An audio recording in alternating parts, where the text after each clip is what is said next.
কলকাতা বাবুঘাটে যেরকমটা প্রত্যেক বছরই হয়, এই বছরও কলকাতা বাবুঘাটে গঙ্গাসাগরে যে সমস্ত পুণ্যার্থীরা গঙ্গাসাগর যান, তার আগে এই বাবুঘাট অঞ্চলে অনেকেই আসেন, একটু রেস্ট নেন, দু একদিন থাকেন এবং তারপরে কিন্তু গঙ্গাসাগরের উদ্দেশ্যে রওনা দেন। সেরকমই কিন্তু অনেক সাধু সন্ন্যাসীরা আছেন যারা কিন্তু এই গঙ্গাসাগরে মেলায় যাওয়ার আগে কিন্তু এখানে অনেকদিন আগে থেকেই আসেন।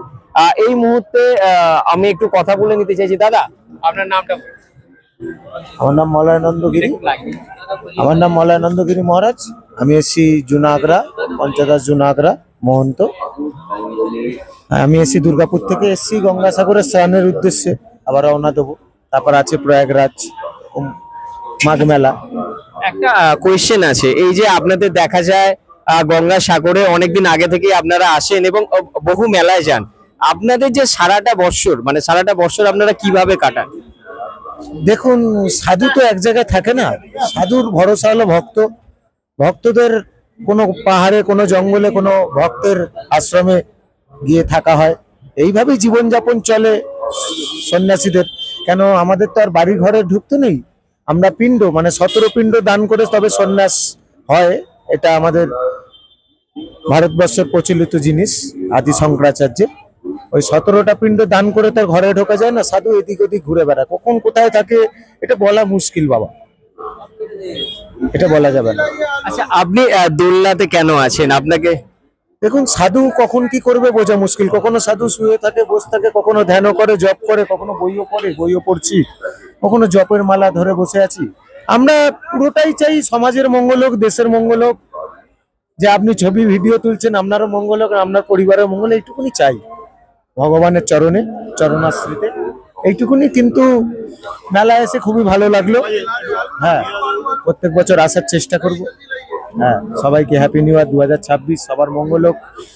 মায়ের চরণে জানাই, মহাদেবের চরণে জানাই, সবার মঙ্গল হোক।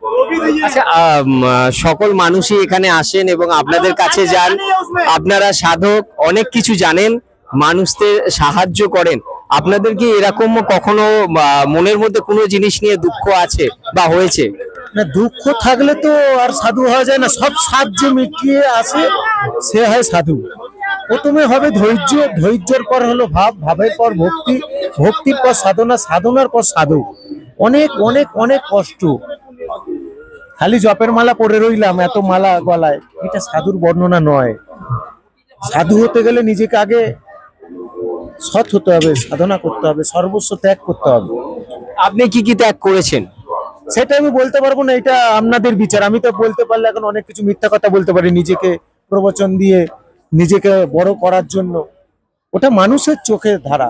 মানুষ, ওনারা বর্ণনা করবে যে উনি সাধু না কোনো সাধক, না মনি ঋষি, না পরমহংসদেব। এগুলো ভক্তরা পরিচয় দেয় ভগবানের।